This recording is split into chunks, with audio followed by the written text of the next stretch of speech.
Mengenai dasar-dasar pewarisan Mendel, hal ini telah dijelaskan oleh seseorang yang berkebangsaan dari Austria bernama Gregor Johann Mendel, yang mana menjelang akhir abad ke-19 melakukan serangkaian percobaan persilangan pada kacang ercis. Kacang ercis dengan nama ilmiah Physarum sativum. Dari percobaan yang dilakukannya selama bertahun-tahun tersebut, Mendel berhasil menemukan prinsip-prinsip pewarisan sifat yang kemudian menjadi landasan utama bagi perkembangan genetika sebagai suatu cabang ilmu pengetahuan. Berkat karya inilah, Mendel diakui sebagai bapak genetika. Mendel memilih kacang ercis sebagai bahan percobaannya. Mengapa? Karena terutama tanaman ini memiliki beberapa pasang sifat yang sangat mencolok perbedaannya. Misalnya, ada beberapa sifat di sini, seperti warna bunga, panjang batang, warna biji, warna polong, bentuk polong, serta posisi bunga. Ada sifat yang dominan dan ada pula sifat yang resesif. Sifat-sifat ini, antara sifat yang dominan dengan sifat yang resesif, sangat mudah sekali untuk dibedakan. Misalnya untuk warna bunga, ada warna bunga yang warna ungu, dan ada juga yang bunga yang warna putih. Untuk panjang batang, ada yang panjang dan juga ada yang pendek. Yang kemudian yang sering muncul juga dalam pertanyaan, ada misalnya warna biji, ada yang warna bijinya kuning dan ada warna yang bijinya hijau. Bentuk biji ada yang bulat dan ada juga yang berkeriput. Nah, selain itu, kacang ercis merupakan tanaman yang dapat menyerbuk sendiri. Dapat juga dengan bantuan manusia dan dapat juga menyerbuk silang.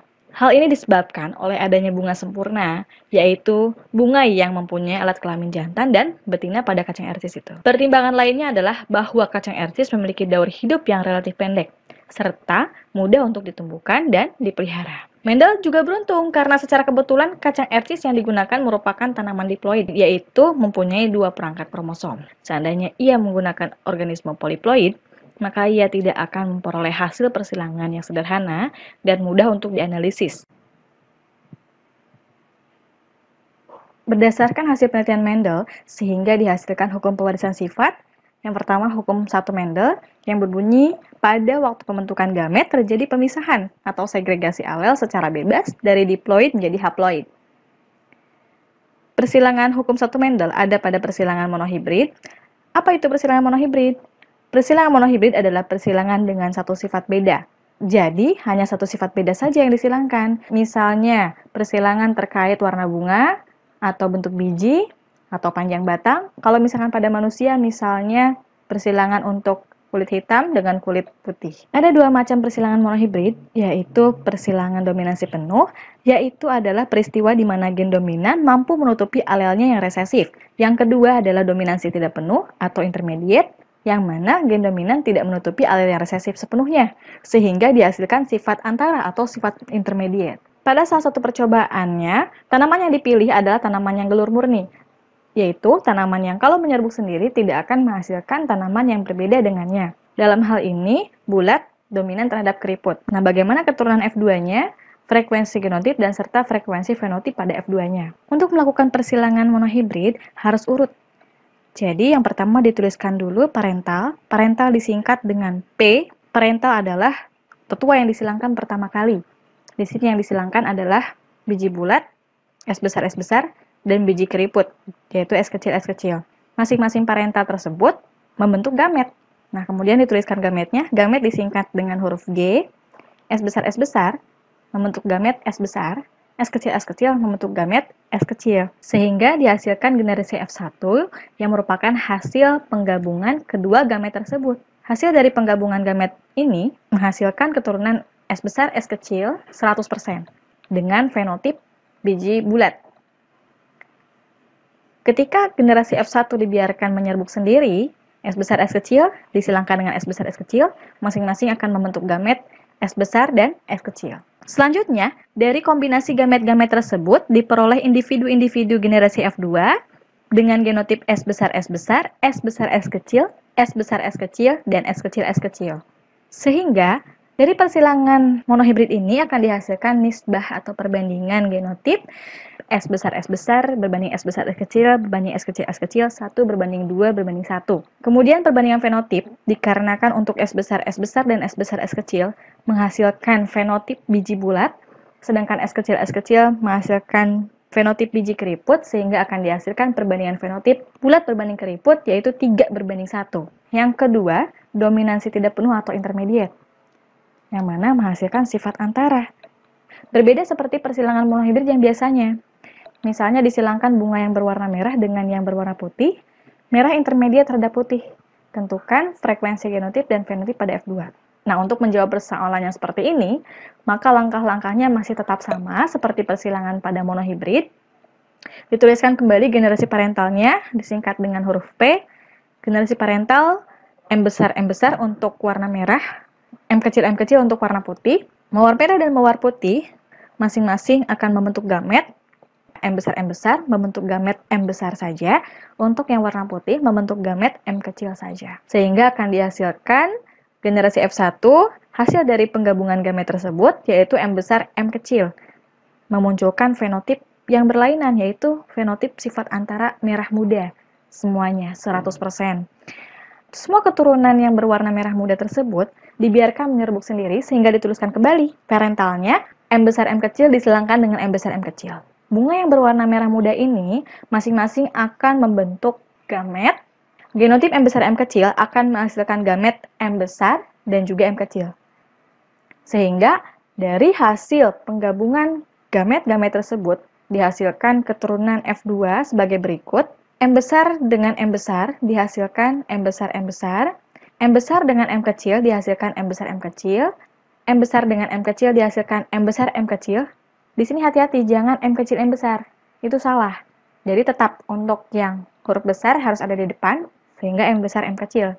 Dan yang terakhir dihasilkan M kecil M kecil. M besar untuk sifat warna merah, M besar M kecil untuk sifat warna merah muda, M kecil untuk sifat warna putih. Sehingga dari hasil persilangan intermediate ini dihasilkan perbandingan atau nisbah genotip M besar berbanding M besar M kecil berbanding M kecil 1:2:1.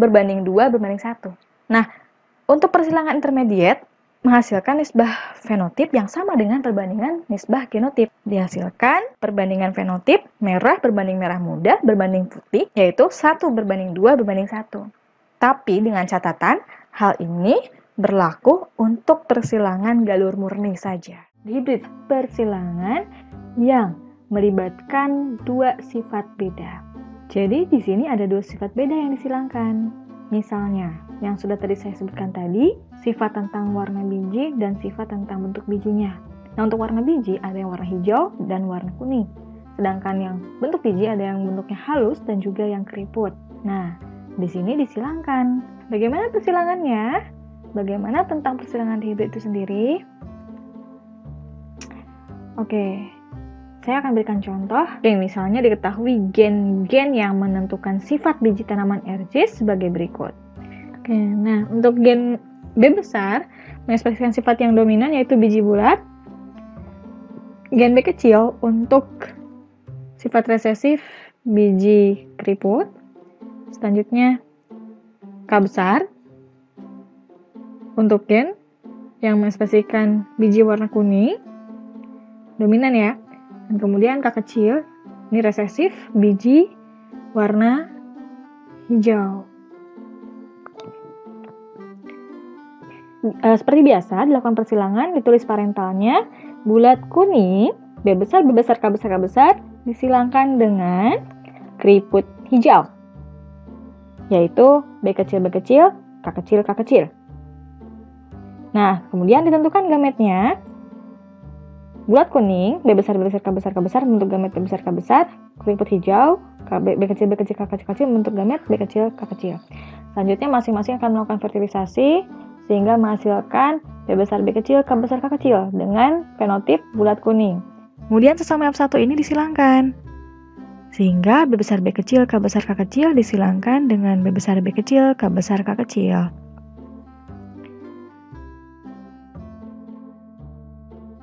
Nah, ada apa saja macam gametnya? Kita uraikan ya. B besar, B kecil. Nah, yang ini itu adalah bentuknya heterozigot. Sehingga gamet yang terbentuk, kalau nggak B besar, ya B kecil. Tuliskan dua-duanya. B besar dan B kecil. Kemudian, yang K besar, K kecil, ini juga heterozigot kan? Nah, sehingga kemungkinan gametnya kalau yang enggak K besar, ya K kecil. Sehingga untuk B besar bisa berpasangan dengan K besar ataupun K kecil, dan B kecil juga bisa berpasangan dengan K besar dan K kecil. Nah, gamet-gamet terbentuk sehingga yang terjadi adalah B besar K besar, B besar K kecil, B kecil K besar, ya, dan B kecil K kecil. Nah, sehingga bisa langsung ditentukan juga seperti ini. B besar K besar, B besar K kecil, B kecil K besar, serta B kecil K kecil. Mudah kan? Gamet yang terbentuk dari B besar, B kecil, K besar, K kecil adalah B besar K besar, B besar K kecil, B kecil K besar, dan B kecil K kecil. Oke, dari hasil persilangan yang tadi, kan dibentuk gametnya ada B besar K besar, B besar K kecil, B kecil K besar, dan B kecil K kecil. Cara menggunakan diagram papan catur, jadi dibikin dulu tabel 5 baris ke bawah, ya, 5 baris ke bawah dan 5 baris ke kanan, seperti itu. Oke, nah apa saja genotip yang terbentuk pada F2-nya? Caranya begini, B digabungkan dengan yang B, yang K digabungkan dengan yang K. Di sebelah sini ada B besar K besar, dan di atasnya ada B besar K besar juga, sehingga yang terbentuk adalah B besar K besar, K besar. Kemudian ke sebelah kanannya lagi, ini masih deretan B besar K besar, nah ke sebelah kanan bertemu dengan B besar K kecil. Sehingga digabungkan antara B dengan B, jadi B besar, K dengan K, berarti K besar, K kecil. Jadi B besar, K kecil. Kemudian sebelah kanannya lagi sama, akan terbentuk B besar, B kecil, K besar, K besar. Sebelah kanannya lagi akan bertemu dengan B kecil, K kecil, sehingga menjadi B besar, B kecil, K besar, K kecil. Ke bawahnya juga sama. Sekarang deretan yang kedua. Di sini ada B besar K kecil. Nah, kemudian di kolom yang ini, di atasnya adalah B besar K besar, sehingga B besar K kecil ini akan bergabung dengan B besar K besar menjadi B besar, K besar, K kecil. Sebelah kanannya juga sama, menjadi B besar, K kecil, K kecil.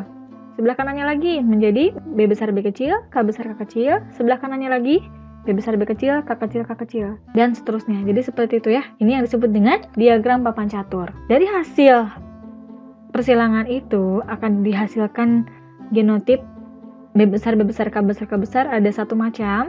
Yang ini. B besar, B kecil, K besar ada dua. Ini dan ini. B besar, B kecil, K besar, K kecil ada 4 macam. Ini 1, 2, 3, 4.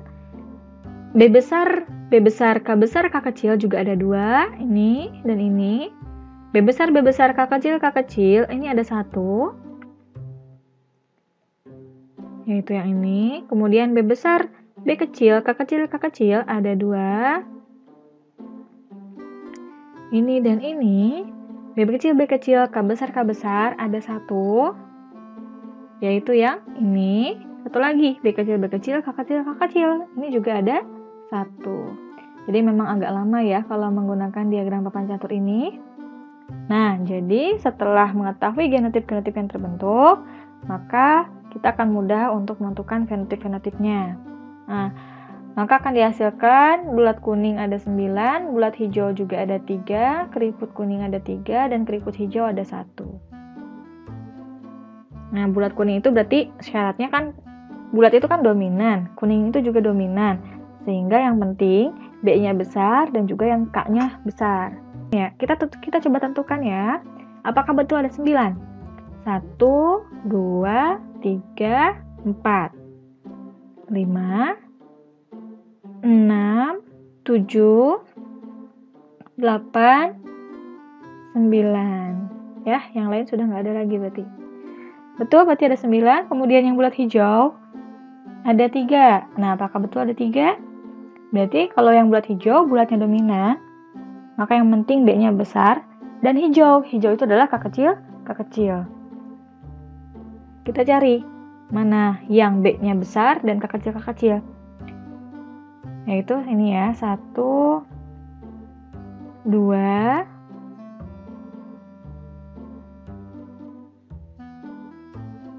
3. Ya, betul. Ada 3. Kemudian keriput kuning. Keriput kuning berarti genotipnya bagaimana? Yang penting, nah kalau misalkan keriput kan tadi sifatnya resesif, kalau kuning sifatnya dominan.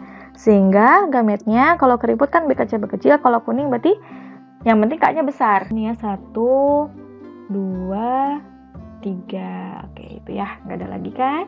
Nah, kemudian yang keriput hijau, berarti di sini keriput itu kan resesif, hijau juga resesif, sehingga pasti genotipnya adalah B kecil, K kecil. Itu akan membentuk fenotip keriput hijau. Ada satu aja. Nah, oke, jadi udah